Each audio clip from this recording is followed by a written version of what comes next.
Yes, this is Mr. Controversy, and this is the infamous three-point conversion station. Keep it locked. The best things in life are right here in Cleveland. There are friendly people near. Getting around is easy here. We're a town where great things happen all year. You can live in the country and be minutes from town. Catch a show, grab some nightlife, or just shop around. The best things in life are right here in Cleveland. From the flats to the Cleveland Zoo. From coast to coast, representing all of the dog pound. This is the Brownstown Podcast, powered by the 3-point conversion. I'm Eric, and over there is LA Broadus. LA. No. Well, hello there, and thank you for ushering me in the best way possible, my friend. This is BrownsTownUSA, as Eric said, powered by the 3-point conversion. The 3-point conversion, where fans' opinions matter. Make sure you go over to the 3pointconversion.com. Check out everybody's work over there. They're over there writing hard, putting out articles, doing what they do best. Also, check out the 3-point conversion on all your major social media news outlets. Eric. Yo. We come again. We congregate. And to our dismay, a close, another overtime loss. Now, before we get into talking about what actually happened in that Buccaneers game, what have you been doing this week? Avoiding getting pepper sprayed. That's what I've been doing this week. That's a great idea.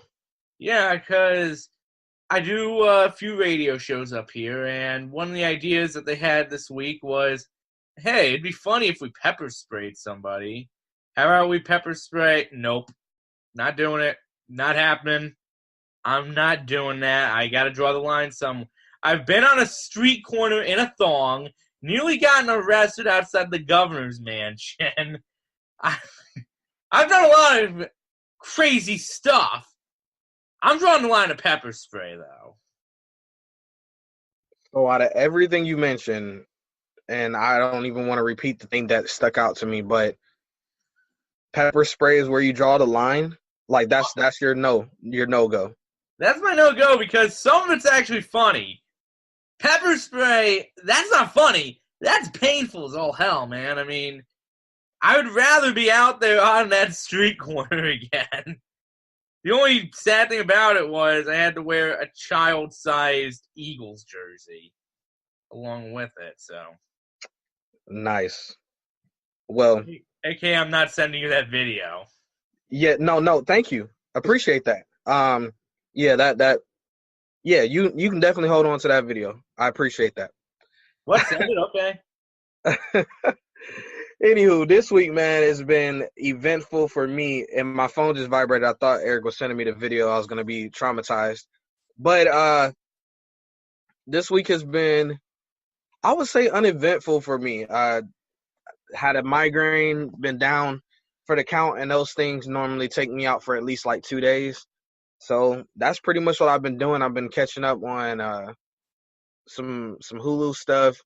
Netflix just had Daredevil come out, so I've been catching up on Daredevil. I think I'm towards the end, and it's actually been really, really good. So anybody out there that's a Marvel fan, definitely go out there and check out Daredevil. I'm not sure how much longer it's going to be going on because if you are a TV buff like I am, you would know that they've axed most of the Marvel shows so far. Like Luke Cage that just got canceled.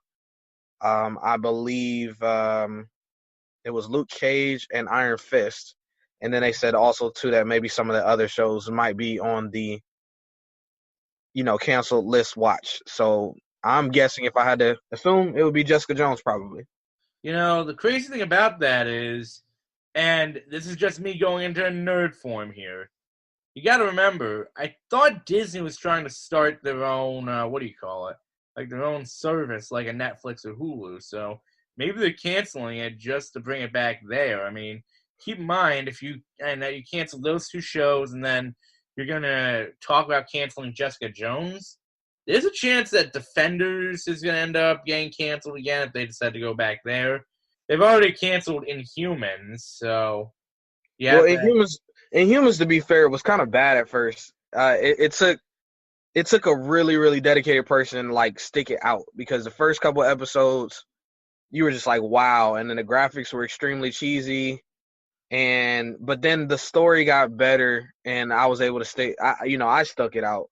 I don't know about you, but for the normal person just looking into it, I can understand why they wouldn't have followed it. But just like you said, us being nerds, I definitely gave Inhumans the full chance. I finished it all out. Absolutely. Now, guys, if you guys are nerds just like us too, one show I will recommend before we transition is The Gifted. The Gifted is a pretty good show. It's really good. I mean, and the thing is, you're starting to see the transformation from Fox. I mean, not the transformation, I should say, but the partnership between Marvel Studios and and Fox really just take place. And you know what? It is glorious. A lot better than. And you know what? It's about damn time that we got the X-Men into the MCU. Do it. Yeah, they've been butchering X-Men for as long as I can remember. So I really hope that this gets a little bit better. The Gifted has done a very, very good job of not necessarily bringing in the original X-Men, but, bringing up X-Men throughout the entire show, just little references here and there. So if I had to estimate, I'm pretty sure that we will see another swing at X-Men coming up pretty soon. Just whatever you do, don't mess up Deadpool, please, when that transfer happens. Please don't mess it up. We don't need another X-Men Origins Wolverine. That is not Deadpool, damn it! All right, so we got our geek on for a little bit. That was fun. So we're going to take a quick break, and when we come back, we will dive into what happened with this Buccaneers game, go over what's trending, and so much more on Brownstown, USA. We'll be right back.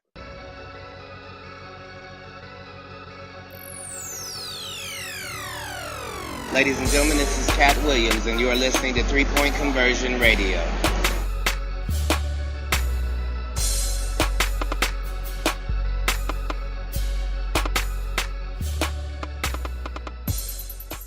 And we are back.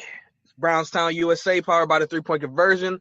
I'm your host, LA, and across from me is my main man, Eric, a.k.a. Stoshball, and we just got our geek on talking about Marvel and X-Men and all kinds of stuff. But it is time to actually talk football. We got to do that, okay? That's what it's all about, Brownstown, USA. So, Eric, we saw a nail-biter once again from the Browns. They're starting to become how people say the cardiac kids, because you want to just have a heart attack when you're watching them. I personally, Eric, thought that we were going to get what's the saying? The doors beat off of us, blown off. Oh, yeah. I thought that coming into it and the way we looked at first, I thought it was going to be a blowout. We were able to come back and make it interesting, and then finally failed at the end on a amazing kick that just kind of made you think, like, man, this is just our luck. I mean, the guy missed extra points. He missed another field goal in the game. Then he nails a 59-yarder. Eric, besides the obvious, and I know we can beat on all the negatives and stuff like that happened, but I do want to get a positive and negative from this game as far as what you saw from our Cleveland Browns this game. Well, one thing I did see, I can honestly say that we are playing at least a half of football right now. I mean, look, that first half was the ugliest. That was like ugliest girl that doesn't get asked to the prom ugly. It was just, I couldn't stomach it at the bar. I almost threw up the fried pickles I was eating. But the thing is, we need to learn how to play 4 quarters of football, not just one half of great football. 4 quarters of good football is what we need. But you know what? The positive is we had that one half of great football, and it showed that when the team is working together, it can do something fantastic. I mean, I'll be honest, going into halftime, I was thinking, there's no way we come back from this. There's just absolutely no way. Then all of a sudden, it's like, it happened. Holy crap. Well, let me ask you this, because everybody was saying it, a lot of people were thinking it, and it got kind of passed around a little bit. How did you feel about this game, seeing Nick Chubb featured as our premier back? How did you feel? You know, LA, you know me better. I'm not the type of guy that's going to go out and judge a kid based on one performance. If I had to go ahead and say something about it, I thought Chubb actually looked like Carlos Hyde. I mean, he obviously didn't have the power when they got to the red zone. But you know what? That's fine with me. As long as you go out there and get the yards, get the scores when possible.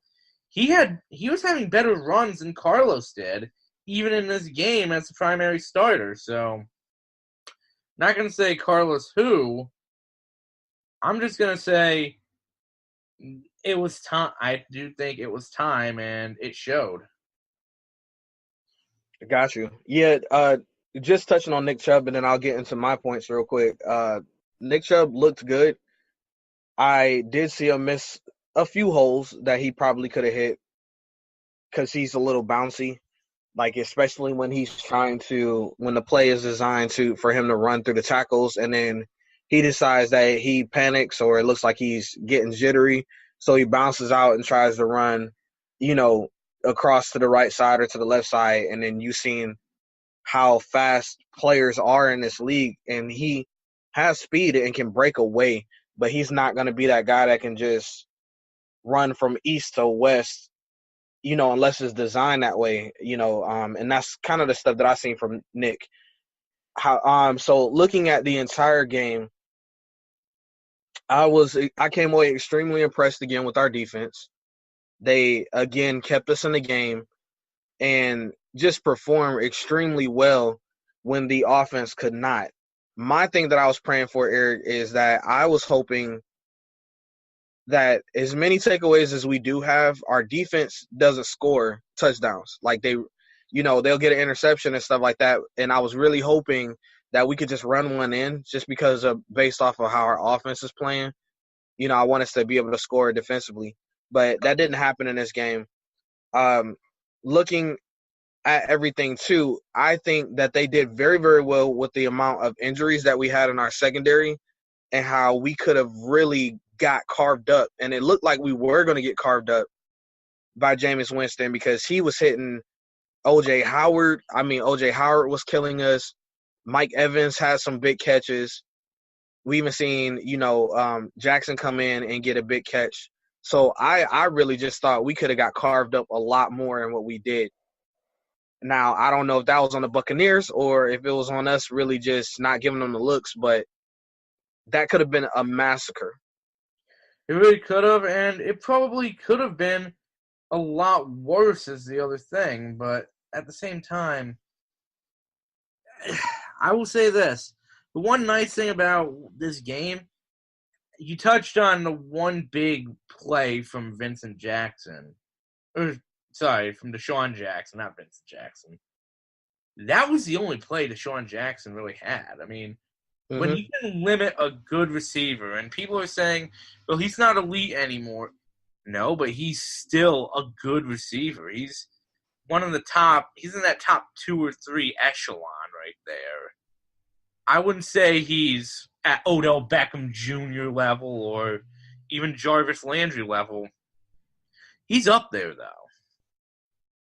Another play, I don't know if you remember or not, but, when Denzel, they threw the pass, in the end zone, and Denzel, ripped it out of the receiver's hands. I mean, this guy, Denzel, just continues to come and just prove that he's going to be a great corner. And when you look at corners in this league, and maybe you can answer this for me, because it's a little baffling, it's like we'll have that next hot corner coming up real fast, and then for whatever reason, like the hot corners only last for like 2 or 3 years. Like, I mean, is it just me, or do you think, like, say for instance, like the Josh Norman, remember the Josh Norman hype train? We remember the Revis Island hype train, the Richard Sherman. Like, doesn't it seem like they kind of like come and go really, really fast? It does, but there's another thing that the guys you just named have in common. They all had help. I mean, I think about this. Who did Revis have with the Jets? Do you remember? Was it Cromartie? He had Cromartie, Cromartie had a long and was a veteran at that point, and he was still pretty damn good. You look at Josh Norman with the Panthers. He had, I believe, Captain Munnerlin, who was just near the end of his prime, but at the end of his prime, he was better than most cornerbacks. Let's see, Richard Sherman, he had the whole Legion of Boom behind him, so that includes Brandon Browner, you had Lane, literally so many pieces that you have to look up. And then even Joe Hayden, if you want to throw him in there. You had Hayden, but you also had Buster Screen / Sheldon Brown. Yeah. While we're talking about secondary, too, BBC came in there. Brian Body Calhoun did an amazing job for us. And like I said, I can't be more proud of what our secondary was able to do against them.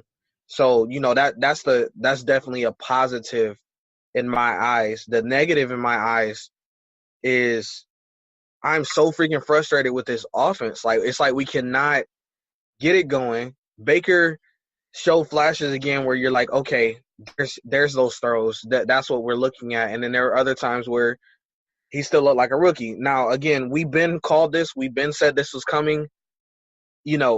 I believe he's a franchise quarterback, Eric, so I'm not jumping off that wagon. But we did know that, hey, he's a rookie. He's going to have some ups and downs. And we're still continuing to see this. And we're going to take a quick break. And when we come back, I want to talk to you about, because that segues into what we're going to talk about on what's trending. So this is BrownsTownUSA, and we will be right back. Takes the snap, play action fake, in the pocket, up in the pocket, rolling right, a lot of field in front of him, he's going to take it to the middle, 35, 40, 45, 50, Mayfield 45, he's down to the 41, he got drilled at the 41-yard line, big run by Mayfield, it was a 35-yard run. Hey ho, and what do you know? This is BrownsTownUSA, and I'm LA, and across from me is my man Eric, and we just got done talking about some of our thoughts from the Buccaneers game. And the last point I left off with was how Baker looks and how this offense is taking so long to get started again. Eric, we've seen this with Tyrod when Tyrod was a starter. Now we're starting to see it a little bit with Baker as well, with the offense still not being able, even though they did have one score off of a turnover last week, still not being able to get out there and click right away. Now, this goes into what we have trending right now. And one of the things is that Hugh Jackson said in the presser that he is the head coach of this football team, that he was going to look over the offense more and infuse himself into it, along with Todd Haley. And he said he came back and said, no, he's not taking play calling duties from Todd Haley. That's not what he's doing. He just wants to look it over. Eric, what did you take from all of that? Should we be excited that Hugh Jackson is going to infuse himself more? Is this kind of stupid that he's saying this at this point in the season? Like, dude, you're infusing yourself more? Like, shouldn't you have been done that? How are you feeling about all that? Well, there's two things that come to mind. First off, it's why wasn't this being done at the beginning of the year? I mean, look, I get it. Todd Haley's the play caller. But at the end of the day, you got to realize you're also the head coach, so you should be able to incorporate a few plays that you think work. Not your whole playbook, because we already did that experiment and it did not work very well. But that also segues into number two. I don't know if fans want to see that happen right now. the scary thing is, and we always talk about how we need to get more running backs involved, how Duke Johnson needs to see the field more, how Chubb needs to see the field more. When Hugh was asserting himself more, just think about all the run play calls we had last year. It was not pretty at all. You were seeing less than 20 rushes per game. You were seeing less than half of the play and less than 40% of the plays as runs. That's unacceptable. I mean, look, I know the play calling with Haley hasn't been bad, but I think it was Mike Malarkey, a head coach, that said it best. If you don't have a running game, you're going to lose. Yeah, very true. I'm not excited about seeing Hugh infuse himself into the offense. Like you said, this should have been going down from the beginning, from the start, and it's just really puzzling.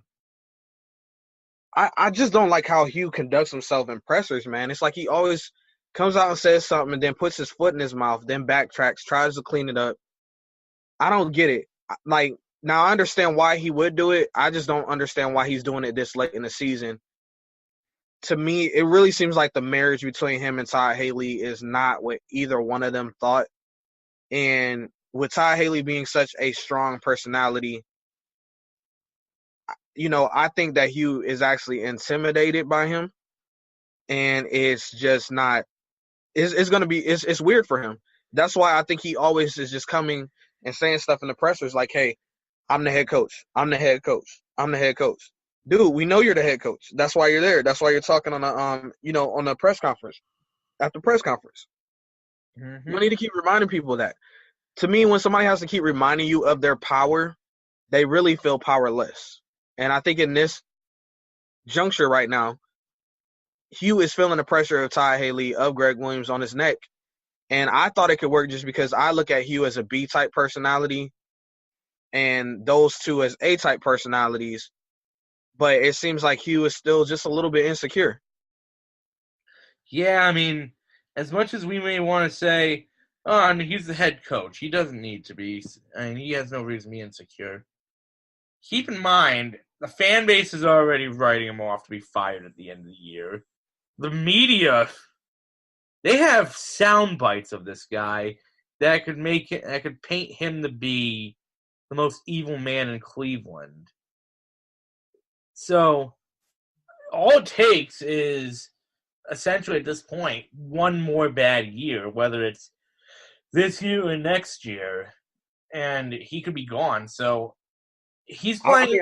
I don't even know now if he's going to even last because, you've seen the rumors were really, really heavy that night after the Bucs game. People were really convinced that he was going to get back to Cleveland and get fired. Now I knew that wasn't going to happen. That would be absolutely crazy to fire him. Right now, you have to peg the bye week. You have to peg maybe the end of the season, which I'm still thinking the end of the season. But he was always going to feel the fire. And anytime anything goes wrong, seriously, Eric, there's stuff you has nothing to do with on the Browns. And people are like, yeah, well, that's Hugh's fault. Say if somebody went – for instance, with the Mikael Kendricks thing, insider trading, everybody was like, he got busted. Everybody's like, well, that's Hugh's fault. And we're like, dude, he wasn't trading with the guy. That happened way before he got to the Browns. So can we not go there? But it's like everything that happens bad, you just put Hugh's name next to it. And I think that it's so overwhelming, the bad, that he would have to win a Super Bowl in order to get his name back good with anybody because he is just so much bad associated with him. That's funny. That was actually one of the things that was trending on one of the other Browns pages. Literally, they were having a contest that Monday because someone posted, what else can we blame Hugh Jackson for? And literally people were commenting stuff like, my car is not starting. Damn it, Hugh. Or my rent's due tomorrow and I don't have enough money. Come on, Hugh. It's like, they were making a game of it, which is funny, but it's like at the same time, this is real life in Cleveland. Yeah, it is. Now, before we take another quick break, the NFL came out and apologized again to us about the hit that Baker Mayfield took. Now, if you guys forgot about the play, which I'm pretty sure a lot of people that listen to this show is diehard Browns fans, so you know exactly what we're talking about. But Baker Mayfield came out, scrambled for like 50-something yards. It was like a 50-yard run or something like that. And he was going to slide. And in the midst of him sliding, the guy came in and smacked him upside the head with his helmet. Baker popped up immediately, got in dude's face, started jaw-jacking, and, you know, actually narrowly escaped getting a flag himself, you know, for the taunting, but no flag was thrown there. Now, initially on the play, the flag was thrown, Eric. It was down. They picked up the flag and said there was no foul on the play, and then now the NFL comes out and apologizes. Eric, I'm tired of apologies. You know, I think it was someone you know very well who said it. There needs to be some kind of system that punishes the referees because it's starting to cost us big time. I mean, maybe not this one, for example. I don't know, but it could have really cost us if Baker got hurt. But we've talked about it several times. The Oakland game, the Pittsburgh game. I feel like even the Baltimore game that we won. How many penalties do we need to take that are these phantom calls? I mean, this game here, it was atrocious for calls. I mean, like the penalties in here were just like I remember sitting there myself watching this, and I'm like, yo, if they throw one more freaking penalty flag, I'm gonna blow a gasket here, man. It's just too upset. It's just too excessive. Like just way too much. Like, here's the thing. A bunch of them had to do, quite a few of them had to do with discipline, which is something we can get into later on. But for the most part, these were just bad penalties that are being called by the referees like they have no idea what they're doing. Like, they're expecting replay to save their skin. We have 14 penalties as a team for over 114 yards. And here's the thing. How many of those were actual penalties, though? And not just, oh, he did this, meh. And there were calls that they were missing with the Buccaneers, too. Like, I mean, there were plays that they got away with. And, of course, you bring up the Baker one. We need something because right now the NFL has this problem of it's looking like they're out to get the Browns. And, quite frankly, it's starting to seem that way a bit. Absolutely. Now, we're going to take a quick break. When we come back, we will talk about injuries. We're going to talk about our stock up and stock down players. And we're going to get into some doggy bag questions, which is something that you guys help us out with by asking us questions, and we answered them live on air. And then also, too, we have a new top contributor for BrownsTownUSA on the Facebook page, so we'll definitely give that young man a shout out soon. This is BrownsTownUSA, powered by the 3-Point Conversion. Hey, this is Gary Payton. Y'all listen to 3-Point Conversion Radio. It's the bomb.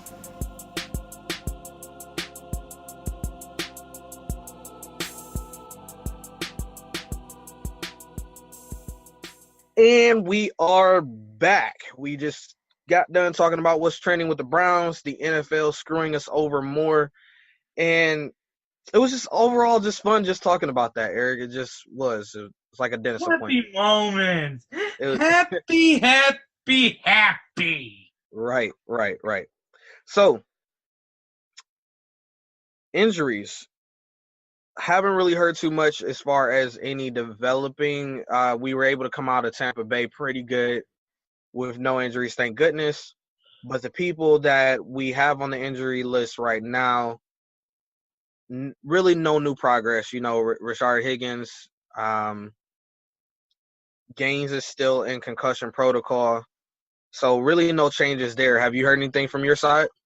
Not really. Just that J.C. Treader is playing through the pain, which worries me because, well, actually, according to... Oh, wait, never mind. This was for last week. What needs to happen is, if he's playing hurt, we have Corbett, who's eventually going to take over that spot, if not another guard spot. Just let him play. I mean, look, I believe Treader's a free agent at the end of the year anyways. Yeah, playing through the pain is commendable and all, but yeah, you got to be that line, man. Baker is getting smacked around. I mean, this guy's getting hit way too much. And I was listening to a commentator during the game, and he was actually talking about the line, and he was saying how they're not blocking wide enough so that when Baker steps up into the pocket, he doesn't have a clean pocket to step into. He's always stepping up into the pocket, and when he steps in to go make that throw, he's getting hit right there because they're not doing a great job at blocking for him. Also, we've seen Baker back there running around, and because he's so damn elusive, the plays look great. But, I mean, if you're a Browns fan or just looking at it, you're scared because you're like, dang, man, at any point, this guy could get dragged down, injured, whatever. So I got to ask you this, Eric. I mean, we seen the way Baker's been getting smacked around. I hate to bring this up, man, but is all the hate for Tyrod really justified? Not really, but at the same time, I feel like we did see a change in Tyrod compared to last year. I mean, look, one of the things that Tyrod did was, and even you brought this up, he was a good passer last year. I'm not going to say a great one, but good enough to get the job done. It seemed like this year, when he had everybody healthy, when he had everything that he could possibly want, he was more focused on running instead of passing. I'm not going to say that the hate on Tyrod is completely deserved, but you know what? At the same time, I also don't really want to compare Tyrod and Baker because we're starting to see they're not the same quarterback at all. True. Okay, so with that being said, then, who is your stock up player from this week? My stock up player this week, got to give it to Chubb. Look, I mean, there was a lot of doubters for this move because how many people did you see pooping on the Carlos Hyde trade? Like, he's not going to be good enough. He's not this. He's not ready. And then all of a sudden, he puts up Hyde-like numbers. So I'll give him the credit there. He did what he needed to do. Good stuff. I think who I'm going to give my stock up to is going to be Njoku. Okay, we've not, I wouldn't say bashed him, but we've been tough on him on the show, and for good reason. The guy's been dropping a ton of passes and really hurting a lot of our drives. This game, he did really, really well. He caught 4 catches, and he was targeted 6 times. The 2 drops that I remember him having, they were drops, yeah, because they hit him in his hands, but it was some tight coverage there. So I can't really get too mad at him, but he was also able to get a touchdown, and we've seen his patented chief spike that he does. I gotta give him some love because it looks like he is. And look, we see this with Njoku all the time. He's that guy that shows the flashes. We know he can be a dynamic pass catcher, and then he comes back and he has like a game, and you're just like, what the heck are we doing with this guy? But for this week, I will show love to Njoku because he deserves it. Mm-hmm. So, who is your stock down player, sir? It's not so much a player. It's a coach. Okay. I got it. As bad as it's going to sound, Todd Haley. I mean, look, I wanted to give it to Hugh Jackson, but at the same time, there's something that I did notice. We could have won that game. Not just in overtime, but in the first half. We had our opportunities, but we didn't take advantage of them. And some of them were not just about lack of performance. They were just bad play calls at times. I mean, and that's starting to become a theme. It's just like everyone's talking about, well, Todd Haley's going to take over for Hugh if Hugh gets fired. Do you really want him to take over with the play calls he's had? I can definitely agree with that. I was gonna do stock down to Colquitt. No, I'm just playing.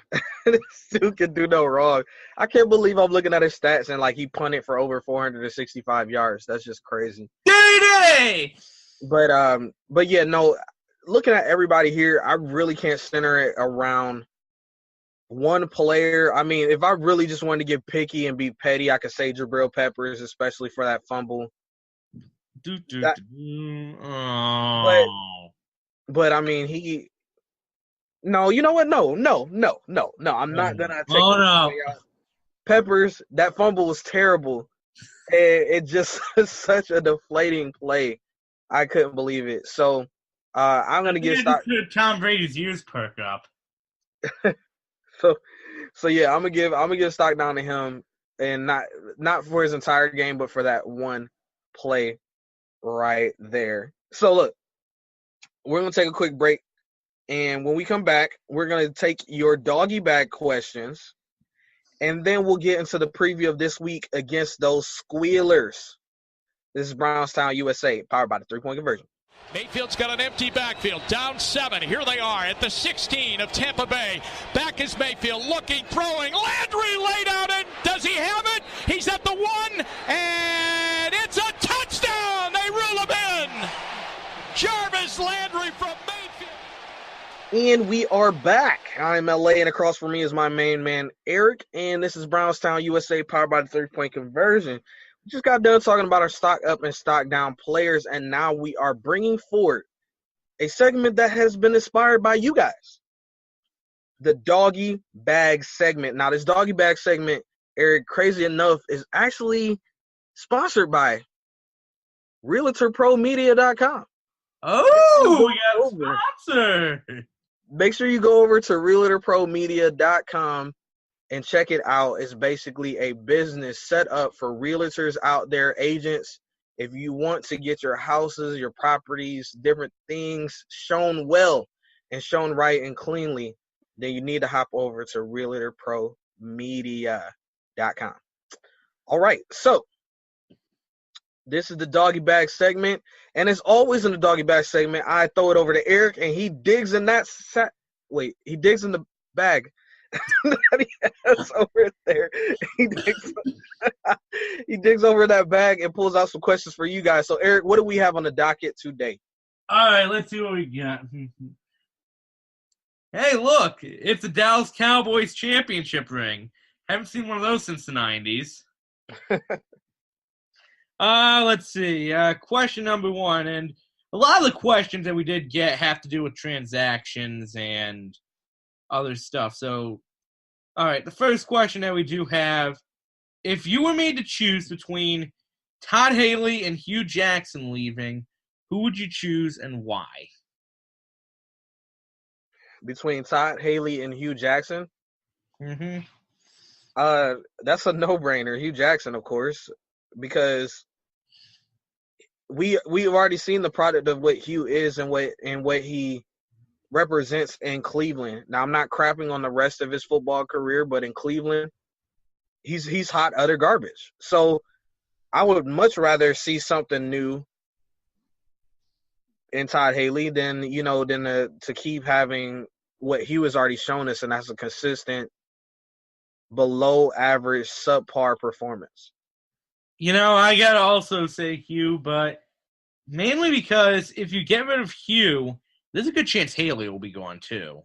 Because usually when you fire a coach, the interim doesn't keep the job permanently. In fact, most of the time it seems slim if they continue the job there. So, in all honesty, I would probably say that Hugh, just because it could be a potential washout, especially considering that the offense has not been able to kickstart this year. Okay. All right. So let's see what else we got. A pair of Muhammad Massaquoi gloves. I don't think he needs one of those anymore, but I'll take it. Too soon? I'm not fooling with you, man.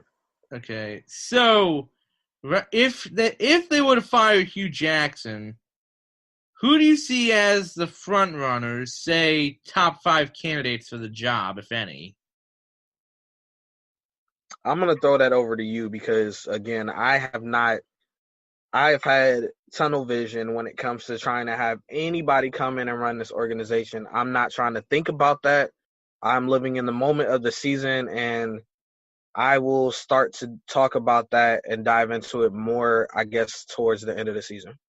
Well, I don't think there's any front runners right now for the job, but if we're going to go with a personal wish list, number 5 for me would be Hugh Jackson, just because as much as I don't want to see him go, as much as I want to see him go, I do think it does say something for the stability of the organization, albeit that's mediocre. But you know what? It could be that maybe that 3 to 4 year plan and that 4 to 5 year plan is in there somewhere. Number 4, Todd Haley. There's a reason he was brought in. And I think we both agreed earlier, he's going to take over at some point. Number 3, and this is a weird one, John DeFilippo. Oh, man. Look, I don't.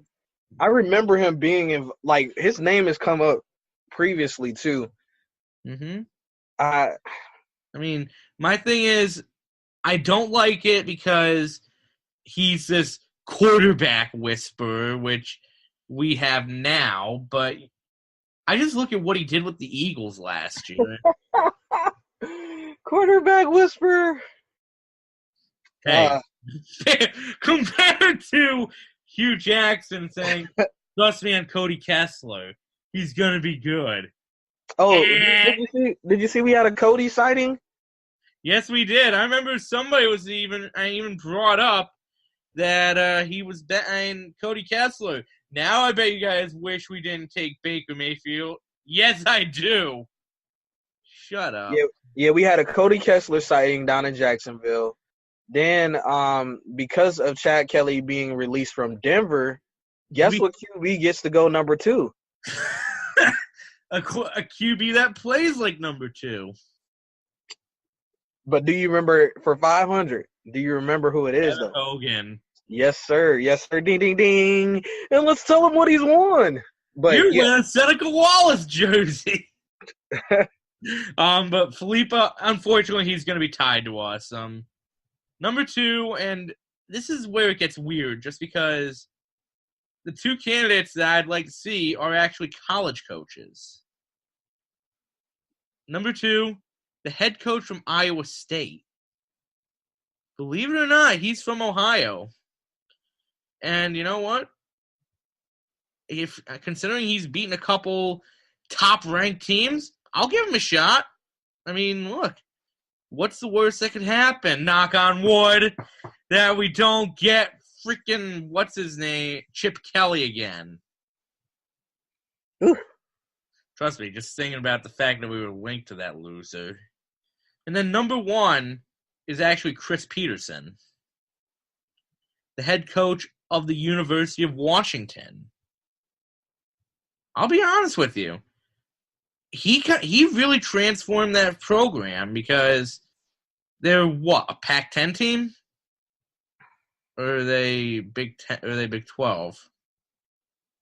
Washington? Yeah. I thought they were Pac-10 unless they did something weird. I don't know. I mean, in any case, This is not a franchise, a team that you would never expect to put out the players that they have. I mean, Danny Shelton, Vita Vea, they've always put out these good defensive players. I believe they've also put out a cornerback or two. So you have that. And then you also got to realize that while defenses are a strength, you can also go out and make a move to get better. And he's also had some pretty good offenses as well. I mean, I thought he had a top quarterback in the draft that's not starting, obviously, but like a second or third round quarterback, because wasn't that where Falk came from? Yeah. Who, if you remember, Falk was a good quarterback, but yeah, there you go. We have time for one more. All right, so we'll make it, and here's a very easy one. What would it take to pry Josh McDaniels from New England? This was a popular one people wanted. What would it take? Yeah. Nothing. I don't think Josh McDaniel leaves. I've seen a ton of reports saying that he would be the successor to Belichick. Now, if that happens and when it happens, I'm not sure. But, I mean, when we seen McDaniels, it was McDaniels, right, that pulled out from wherever he was about to go? Yeah, it was. He agreed to the contract with the Colts.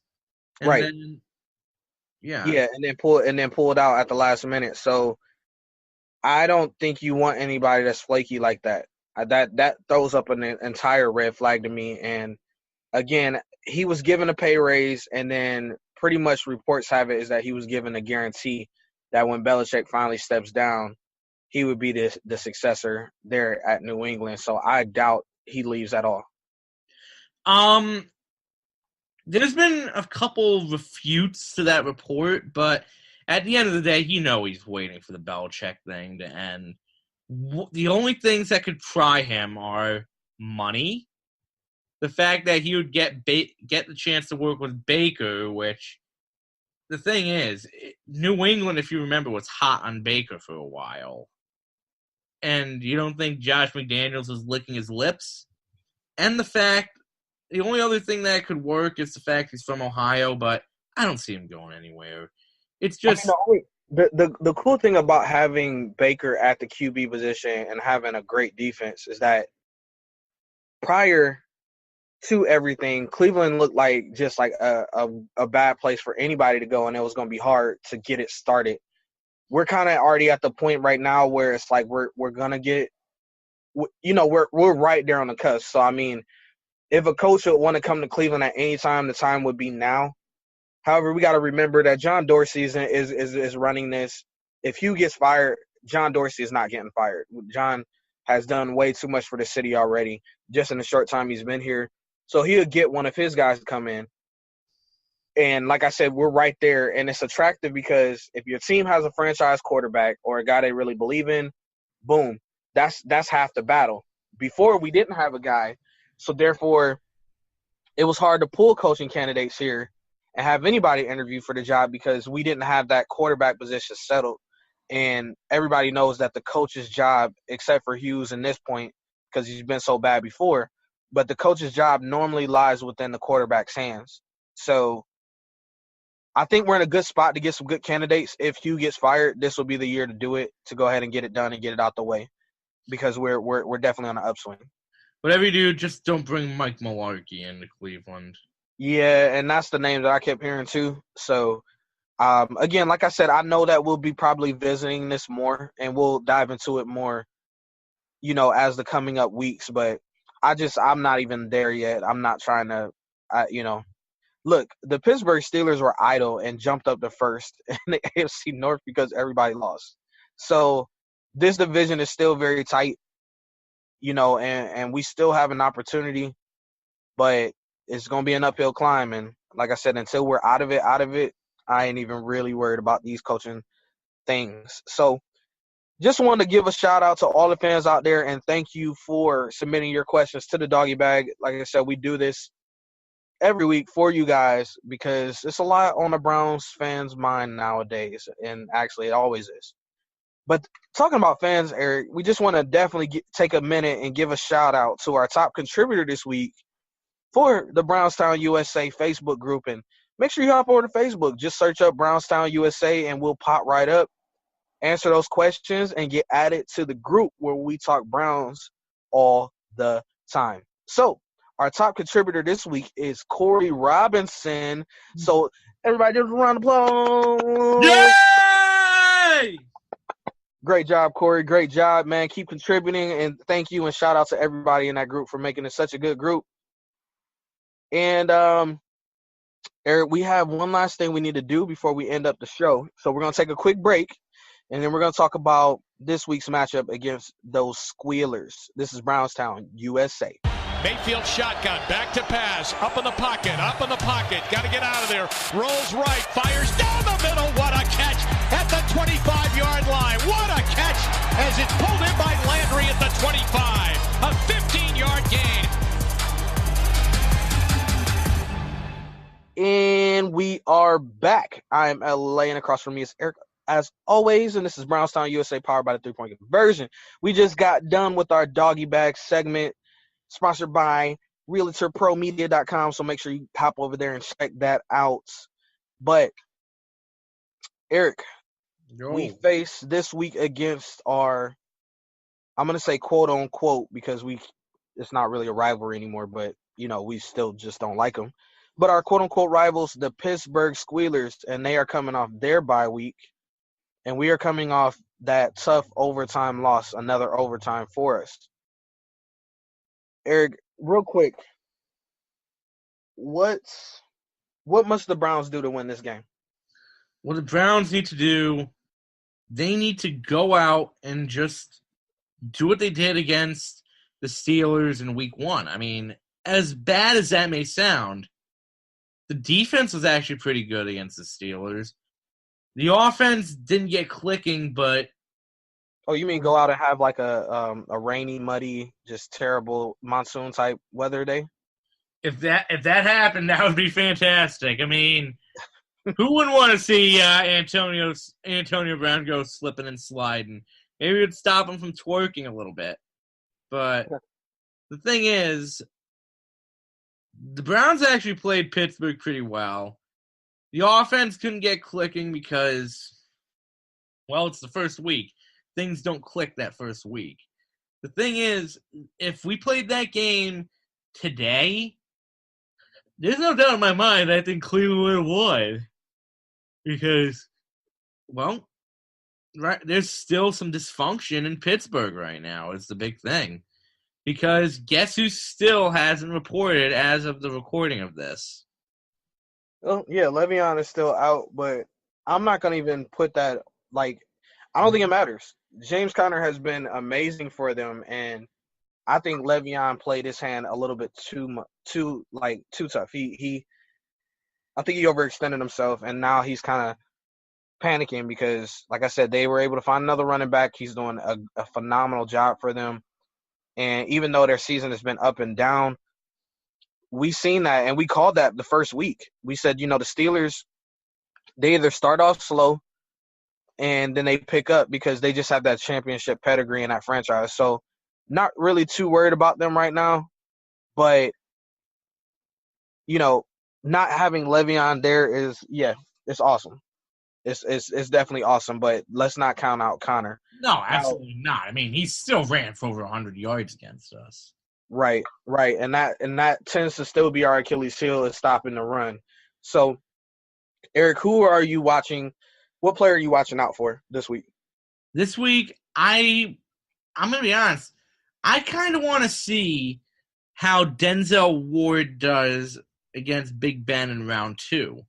Round 1, Ward just ate up Big Ben at every opportunity he could. Let's see if he can do this in hostile territory now. Absolutely. I'm going to be looking at the defensive line, trying to make sure that we can take Big Ben down. That's been the thing with us. We've been able to get pressures and stuff on the QB, But for whatever reason, we seen Jameis like carve us up. I mean, he was taken off. And we were able to get a hand on him, but a lot of times he was able to escape. And we've seen that with a lot of quarterbacks that we faced. That, Miles would be right there, Ogunjobi would be right there, but we're not wrapping him up. So I'm be looking at the defensive line to really just step up and be able to take him down as hard as it is to get Big Ben down. Another thing that I'm looking at for us to win is we have to start off fast. I don't know what it is about the play calling and stuff, but we need to speed it up for Baker. Baker likes to play fast paced. So if we can come out in that first quarter, because Eric, I don't know if you realize this, but we have not scored a touchdown in the first quarter at all this season. And we've just started off extremely, extremely slow. So, and then also too, we have another, I don't know if you knew this or not, man, but we have another record that we might break. And that is on the road losses. We are like on a 26-game losing streak. And that's tied for second in NFL history. Oh, boy.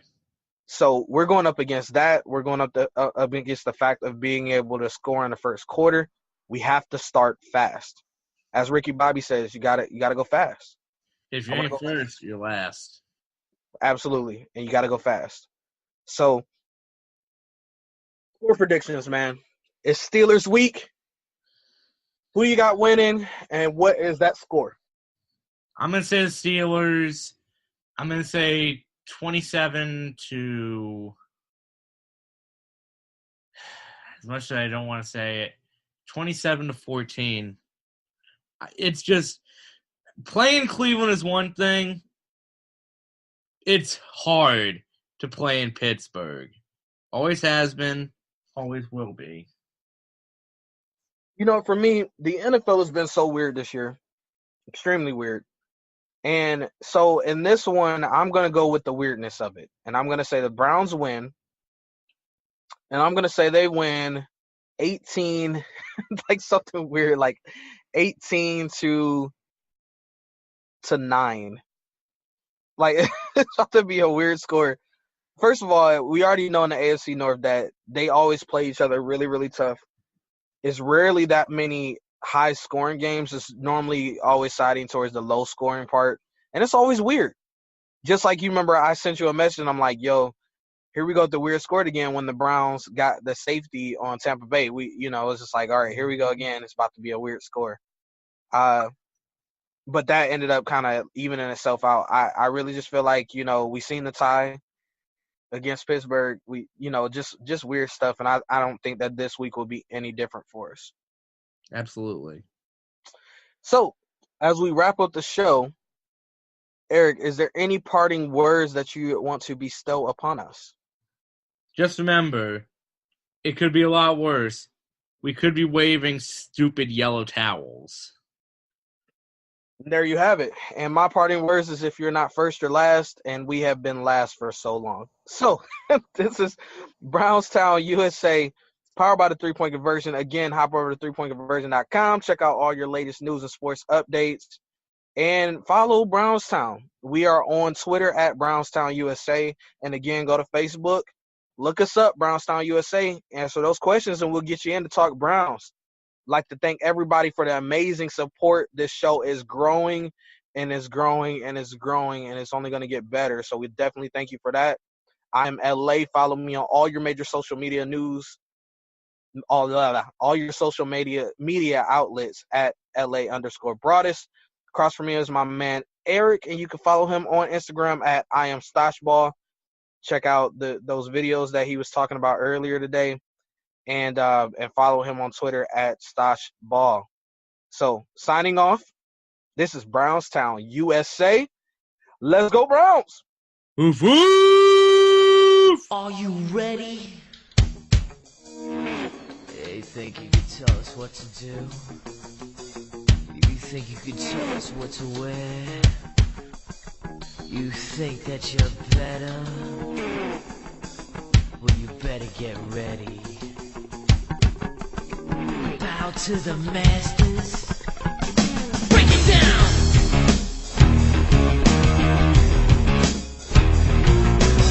Degenerate into something cool. We just got